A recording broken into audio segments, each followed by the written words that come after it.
So this is a new video, very quick one today. I won't do as long as the other ones. This is basically on hero shot setup and product shot setup, which we did in the studio upstairs the other day. Product shots tend to be where you have the product itself in situation to show context. If it was a TV set, obviously you'd maybe have a TV set in the corner of a room surrounded by everyday products and other items, so you can sort of see where it's placed in everyday life. And the hero shots tend to be more aspirational images which tend to show user engagement in a way which you look at and you can connect with. So if you were designing an MP3 player for runners that wore Nike trainers, you would probably have an aspirational hero shot of the person running quickly through the grass wearing the Nike trainers and listening to music, in the sense that it shows speed, it shows power, shows control. And you kind of sort of aspire to these images. You think, yeah, okay, if I had that, that's what I would be like, that's the hero in the image, that's who you aspire to be. So yeah, that's a difference. Product shots will just generally be the product in situation, where hero shots tend to create aspiration. So we did some photographs the other day. We did a little bit of both. So what I'll do is just go through with these quickly how I set them up. So we'll just close this down. Let's have a look. Let's quit that. Let's have a look here. So we did quite a few images, did quite a lot actually. You're better off taking loads and loads and loads of pictures, because you only really use a small amount of them. So I mean, in these here I took quite a few till I got the ones I want. Essentially what you're trying to do is you're trying to create a balance in your image. So the product really, I know when I've shown you before, when I do Photoshop, I tend to put little borders around the edges of the boards to create like a bit of equal space all around the edge. I essentially do that when I frame a photograph. I tend to look through the lens and think, well, there's a little bit of space here. Is that continuous all the way around to the point where the product is kind of framed almost by the space? It really just depends. I'm trying to create balance with the picture to take. So in these images here, you've got a speaker on the right, a speaker on the left. The product is kind of in the middle. It's tipped slightly to kind of fill the space that I've created here. If you can imagine this eye track being tipped square to the camera, this white space between the recording track at the back with the switches would be uneven. So visually I'm trying to keep balance and equality around everything in the image. And it's important to do, and it's not always easy to do. I mean, if you look at a lot of these images down here, this is wrong. And it's wrong because the angle's too extreme on the product. It's too dark. There's too much white space here. It doesn't look even. The speaker is kind of a third of the way in. There's this empty space here. So really, there should be nothing in your images which doesn't sell your product. Every single thing in there has to be there for a reason, but it has to be balanced. That's called composition. This one here doesn't really work too well because, again, the speaker's too far in and this is too extreme on the corner here. So it just takes a little while to play around. So I ended up doing three. I had this one here, which was just the product, which was quite nice with a guitar in the background for context, and then we did another one which had the sun coming through.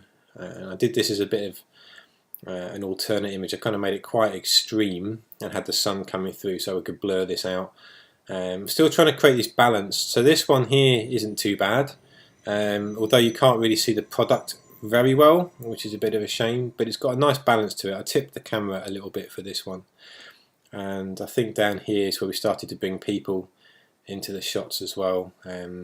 Let's have a look here, like here. It would have been nice if there's some sunlight coming through here as well, but this is more like your hero shot to a degree.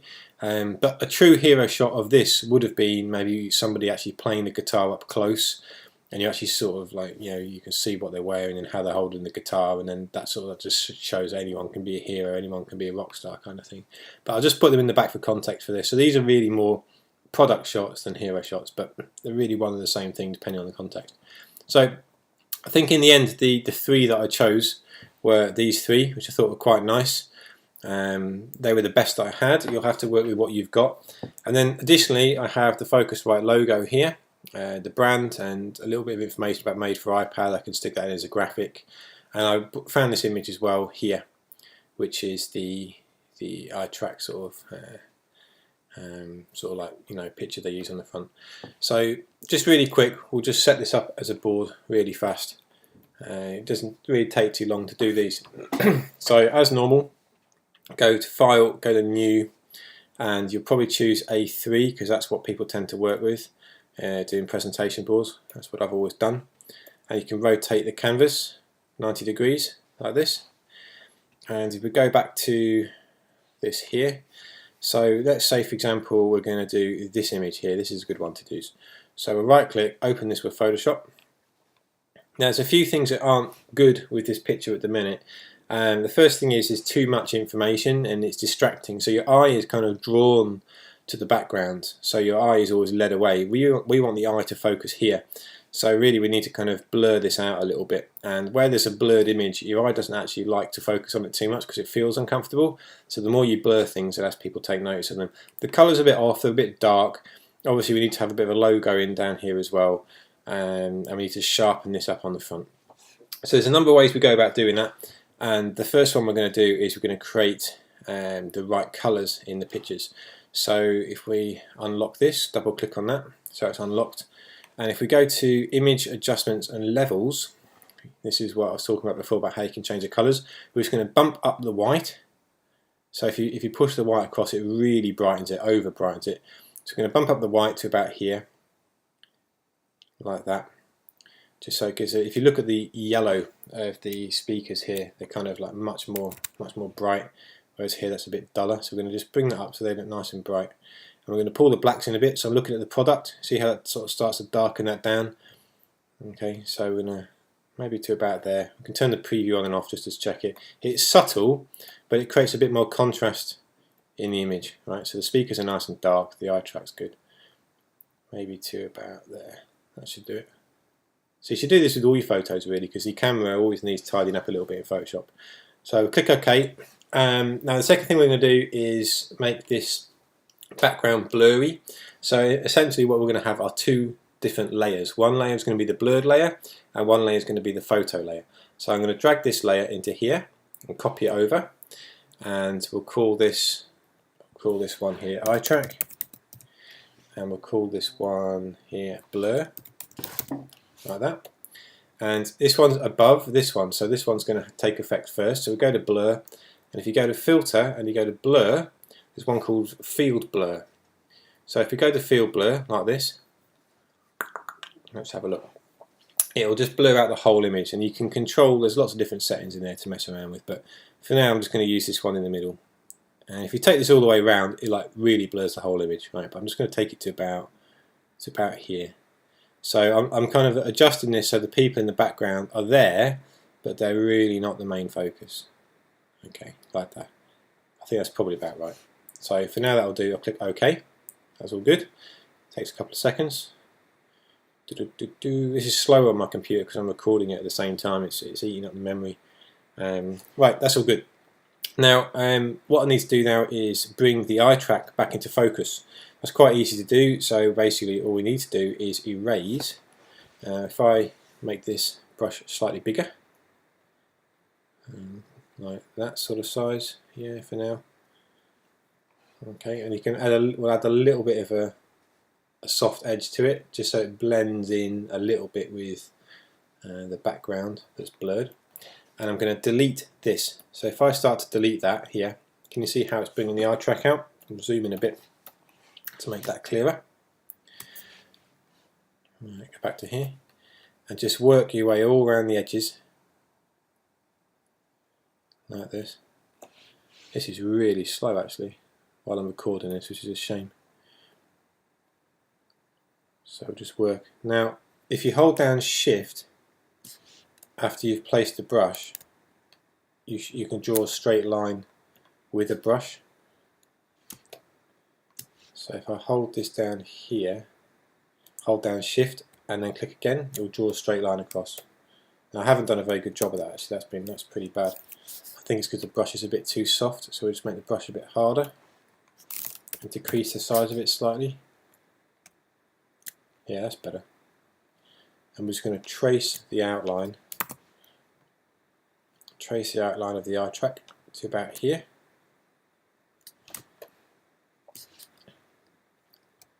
Like that. And then erase the bit in the middle.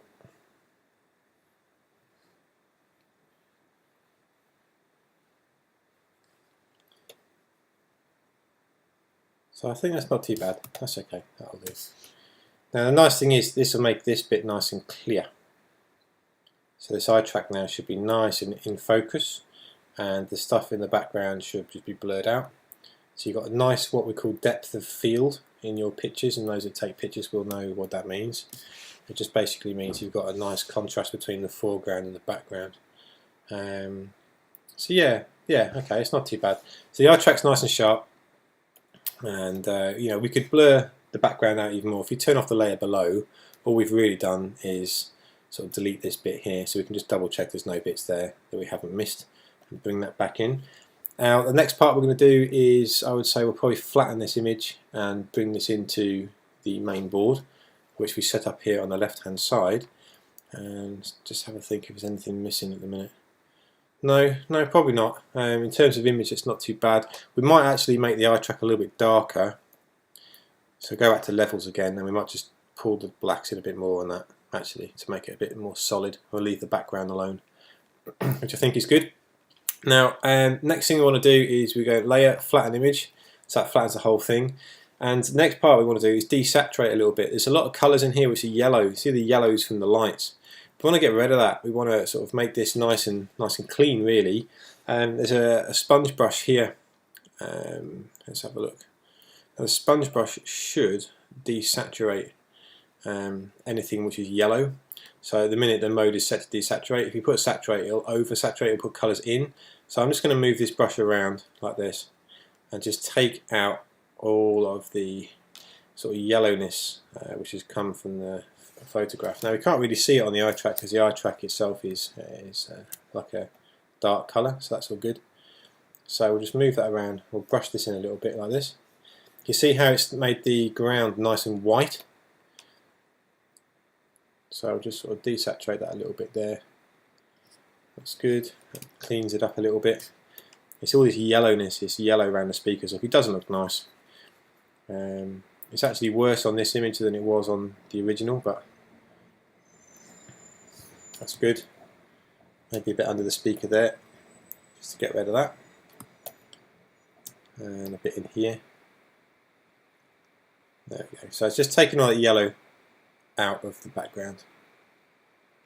So it's like a nice white table against a nice black object on there. Look, that's grand. So yeah, you really, when you're doing your product shots, white tables are really good because they add a nice contrast to the work. Depends on what you're taking a picture of, really. So we zoom out. So I think that's quite good. It's quite tidy. It's very different to the image we brought in. It's blurred out in the background, show context. We've bring the colours up a little bit, and we've blurred out the whites, got rid of the whites to desaturate that a little bit. So that's all good. So now we're going to bring this in. It's already flattened as a layer, so I can just drag that and just bring that into the main board like that, which I think is all right. Now the board's at 300 dots per inch at the minute, which isn't too bad. If your photograph was much smaller, you probably want to reduce the resolution of the main board to around 250 or 200. But I think this is good because what I always like to do is have a bit of a border around the outside of my work anyway. So I'm going to just create that border around the edge of this board. So I'll put a little frame around the outside, move that out of the way. And this just means I can create a bit of nice even space around the work that goes down. So put that about there. And we'll tuck that into the corner. And we'll probably make it a little bit bigger so it fits. So if I right click, go to there. Yeah, that's kind of alright.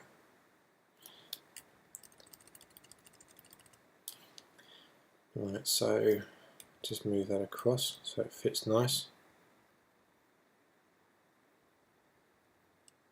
In fact, actually, if we go back a little bit, I might cheat a little bit and just bring this in. Right, so if I stretch that out a little bit like that, yeah, we'll cheat a little bit.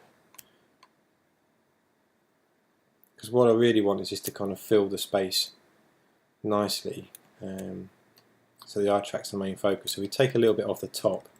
I don't think it matters too much. So if you want to cut a little piece off, this is why it's sometimes nice to work in lower resolution boards. If you work on a 200 board, you don't have to make the picture any bigger. It'll already be oversized. So cut that off. That's our trim around the outside.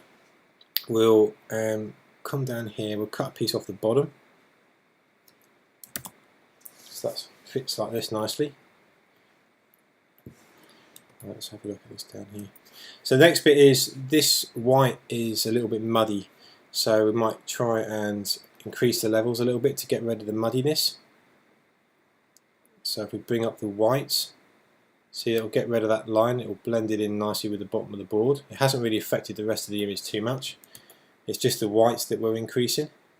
So I think that's grand, which means that will blend in nicely with the rest of the trim here.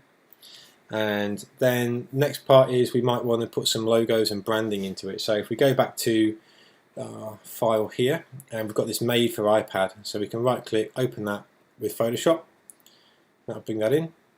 And we go back to this one, iTrack doc, open with Photoshop, bring that in, and Focusrite as well, we'll bring that in too. Okay, so we'll bring the Focusrite one in first, so I'll open it and I'll just drag that into this layer, drop that on, and I'll stick that down in the corner for now. Let's have a look at what that looks like. As soon as you start putting text on these things, it really does start to punch it out. Now, just to make sure that there's no issues with the white, you see how there's a white block there? If we set this to screen, it ignores the whites and keeps the blacks. Oops, no, wrong one. It's multiply. So multiply ignores the whites and keeps the blacks. Screen keeps the whites and forgets the blacks. It's the other way around. So now you see we can move that around and it doesn't actually affect anything underneath. So just make sure that the logo is nice and clean.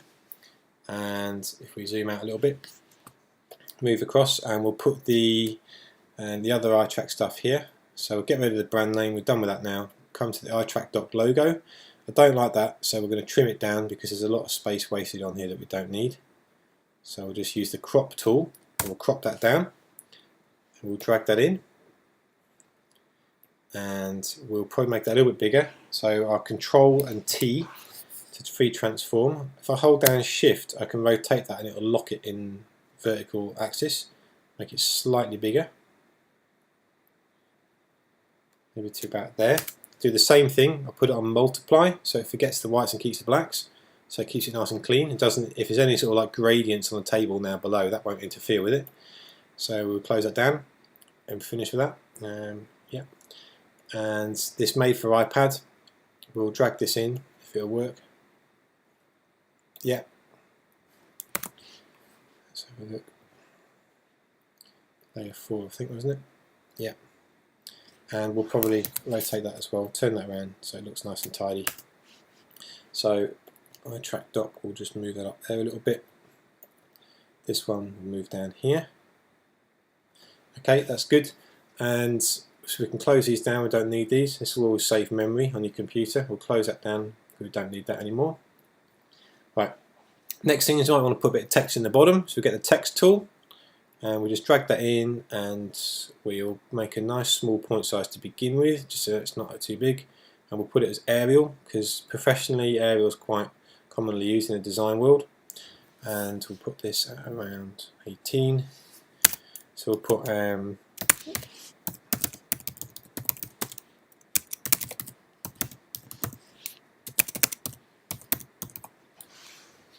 so we'll just put professional recording studio. We could put something a bit more aspirational in there, like, you know, everybody wants to be a rock star or something like that. You know, make it a bit more funky, but we'll just leave it at that for now. So we'll just put professional recording studio down there, and we'll kind of move that in and just sort of tuck that in neatly at the bottom. So I'm always using these guides. You see, everything's lined up along the guide. The distance between the bottom of this and the edge of this is kind of about the same as what would be for the iPad logo. Always trying to make sure that everything is equally balanced and nicely balanced. So if I move the iTrack doc tag along and put that dead center in the middle of the logo. So it's just all this consistency, these little touches you do are quite important to make sure everything looks sort of nice composition on the board. If you bring in more guidelines I talked about before about where your eye actually pays attention to an image, it tends to pay attention to an image within the crossover points of these 4 squares. So your eye tends to break things up into 9 sections, and this point here, here, here and here tends to be where your eye focuses generally, which is why if you look, I've actually sort of created a sense of balance on this image. I've got a speaker in the left hand side of these two sectors and the right hand side of these two here. The eye track, really, the majority of it tends to sort of sit within this middle square, and it's sort of like the main points are kind of just touching on these corners, and then we've got this context in the background here which sits on these 2 points. So I'm really trying to keep this as the main focus. In all honesty, it could have been done with being a bit higher up, but you know, I think it's alright. But you can see how I've tried to balance this out visually without creating too much of an obstruction with all the details in the image. So we'll close those guides off, we don't need those. And the next and probably last thing that we need to do on this image at the minute would be to put in some sort of LED effect on the lights. Now that's also really easy to do, it's not very difficult at all, and it's all done with your filters on your layers. Now if you look here, these 2 buttons, these could probably do with a little bit of light. So what we'll do, we'll create a new layer and we'll go to the marquee tool, this elliptical one, and we'll just draw in a shape which kind of matches to a degree what this is here. Right, so it's not too far off, and we'll fill it with a colour that we're going to use to illuminate the button. So I think we'll probably pick a red, right? So like that, and we'll just fill that with a red. Now that's become a layer, and you can deselect that, and then if you can take down the opacity a little bit of the layer, you can see underneath. And if you do Control T, which is transform, we can sort of manipulate the shape of this a little bit now to actually kind of fit that, and we can use the arrow keys for the detailed movement if we need them. It doesn't need to be too accurate, but just enough so it kind of fits that button shape quite nicely, right? And then what we're going to do is we're going to cut out the bit which is the button. So we go to the paintbrush, the eraser tool, and we make sure that the hardness is 100%. And we bring the brush size down a little bit. Remember, you can change the brush size by using the brackets on the keyboard, the open bracket and close bracket. So we're just going to cut this out gently, like that. Easier again if you've got a tablet than a mouse, but it can be done. Let's try and make that a bit cleaner.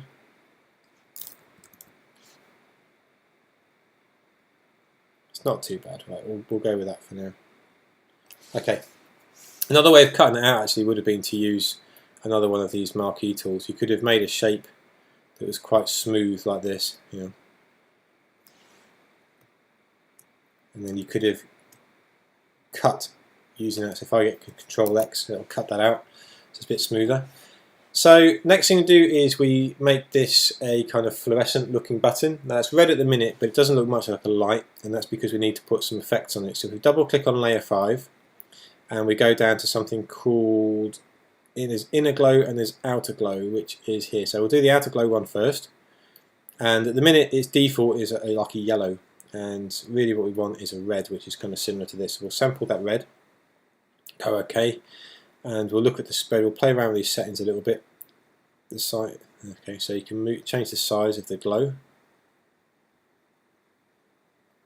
So you're making like a soft fuzzy edge on there, and to increase the size of spread of it a bit. Increase or decrease the size a bit. Now it's still rough at the moment because of the way this line has been cut, but we can change that if we turn the opacity down a little bit as well. Alright, so we go to OK, and we'll do an inner glow one too. So we'll have a play around with the yellow, see if the yellow actually looks good with the red, because the yellow adds a bit of light to it.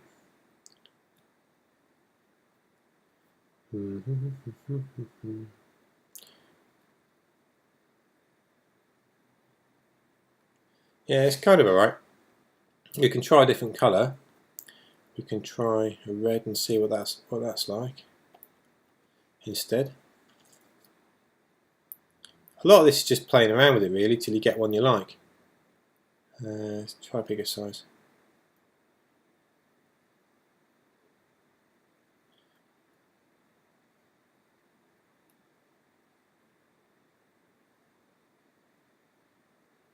Yeah, maybe something like that. Right, so that'll do for now. And then all you got to do is just knock the opacity back a little bit, just to dull the button out where it's a bit too bright. Now, if we've done that, what we can then do is we can then take this button and we can hold down the Alt button, and we can copy that across. So we can copy that onto this button. We might want to do a little bit of transforming just to kind of get the shape to be how we want it. Maybe here, like this, and then we can change the colour. And if you go to Image Adjustments, Hues and Saturations, here you can change how much that colour is saturated. So if you increase the saturation, it'll get more red. If you take the saturation out, it'll go black and white. Okay, so if we change the hues a little bit, we can have a yellow button, or we can have a blue button. It's still got a red glow at the minute, so we'll go for one that's yellow, like that. I think that's quite nice. Okay, and the last bit would be the power button. So again, we're going to do a new layer, and we'll just get this elliptical tool, and we'll make a little shape like this, and let's have that as a blue. This blue would be nice. Let's go for yellow. Go for yellow, and we'll just fill that in with yellow, like that.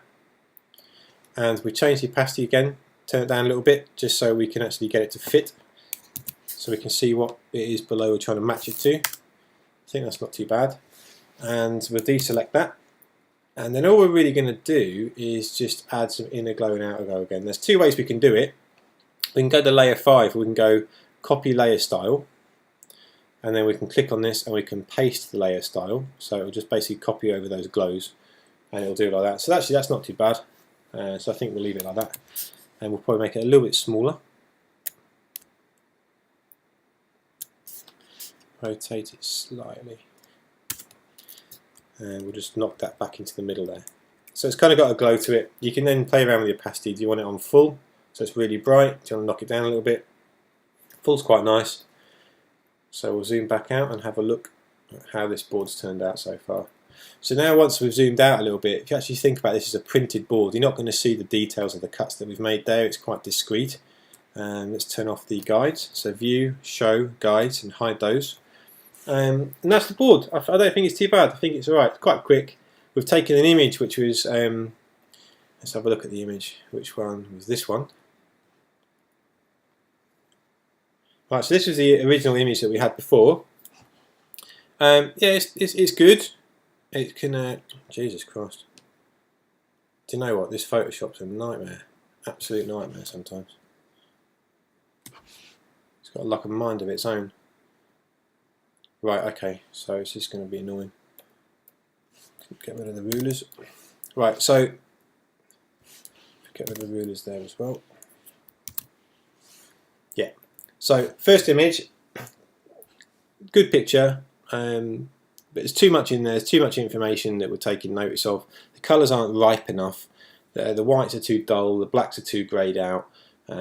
Your eye doesn't really know where to look, and there's no logos, no branding on it, so it doesn't look professional. It just looks like a photograph of people playing guitars, which is what it is.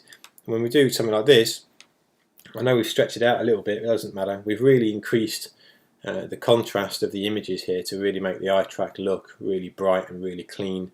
The only other bit we haven't done is add in the cutout for the screen, which we could do. We can go back to this here. We can open this up with Photoshop, and then we can go to the polygon lasso tool, and we can cut this piece out all the way around the edge like this if we wanted.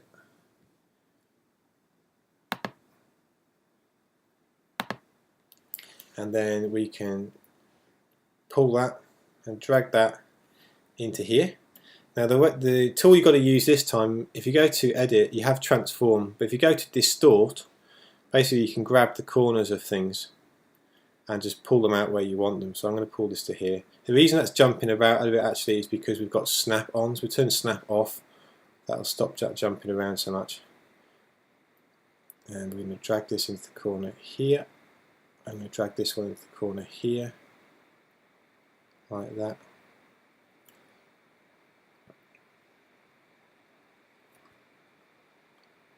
Yeah, that's not too bad. Right, so we'll click that's OK. It probably does need a little bit of tinkering actually. It's not quite in the right place. But anyway, the last part that's really missing from this then is a little bit of sheen on the outside. So ideally what we want to do is you hold down cursor. This is a little ants box that appears around the edge. You click that and it will select this whole layer by holding down cursor. Go to new layer, and we're just going to get the paintbrush tool or the bucket. I'm going to fill that with white like this, and then we're going to cut bits out of it, and all we're going to do is create like a light effect that we've already got. So we're going to go to the eraser tool and we're going to make it like a soft brush like this, and we're just going to cut out bits we don't want. So we'll cut a piece out there, and if you hold down shift you can draw straight lines. We can do another one here like this, right, and let's just try and copy that shit. There's a bit of a reflection there, so we're going to try and copy that across.